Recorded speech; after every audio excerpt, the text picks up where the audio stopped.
നിങ്ങളുടെ ഒരു day complete ആയി കഴിയുമ്പോൾ അന്ന് ചെയ്യേണ്ട കാര്യങ്ങളെല്ലാം ചെയ്തു തീർക്കാറുണ്ടോ? അതോ എന്തെങ്കിലും വിട്ടുപോകാറാണോ പതിവ്?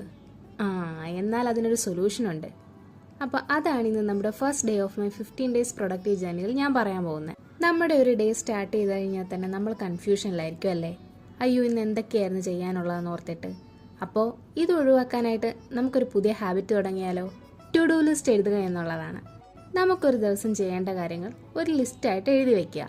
ബേസിക്കായി നിങ്ങൾ ചെയ്യുന്ന കാര്യങ്ങളൊന്നുമല്ല, പ്രധാനമായും ചെയ്യേണ്ട കാര്യങ്ങളാണ് ലിസ്റ്റ് ചെയ്യേണ്ടത്. നാളത്തേക്കുള്ള ടു ഡു ലിസ്റ്റ് നമ്മൾ ഇന്ന് നൈറ്റ് തന്നെ എഴുതി വെക്കണം. നിങ്ങളിൽ ചിലരെങ്കിലും വിചാരിക്കുന്നുണ്ടാവും, ഇതങ്ങ് ഓർത്ത് ചെയ്താൽ പോരെ, വെറുതെ ഒരു പേപ്പറിലൊക്കെ എഴുതി വെച്ച് ചെയ്യേണ്ട കാര്യമുണ്ടോ എന്ന്. നമ്മളൊക്കെ മനുഷ്യരല്ലേ, എന്തെങ്കിലും കാര്യങ്ങൾ ചിലപ്പോൾ വിട്ടുപോയേക്കാം. പക്ഷെ ഇങ്ങനെ ചെയ്തു കഴിഞ്ഞാൽ നമ്മുടെ ബ്രെയിൻ അത് മറന്നുപോയാലും ഈ ലിസ്റ്റ് നോക്കുമ്പോൾ നമുക്കത് മനസ്സിലായിക്കോളും. പിന്നെ ഓരോ കാര്യങ്ങളും ഈ ലിസ്റ്റിനകത്തുള്ളത് കംപ്ലീറ്റ് ആയി കഴിയുമ്പോൾ ടിക്ക് മാർക്ക് കൊടുക്കാൻ മറക്കരുത്. ആ ടിക്ക് മാർക്ക് വീഴുമ്പോൾ കിട്ടുന്ന ഒരു സാറ്റിസ്ഫാക്ഷൻ ഉണ്ടല്ലോ, അത് ചെറുതല്ല. ഇങ്ങനെ എഴുതുന്നത് കൊണ്ട് നമ്മുടെ ടൈം എങ്ങനെ യൂസ്ഫുൾ ആക്കാം എന്നുകൂടിയുള്ള ടിപ്പാണിത്.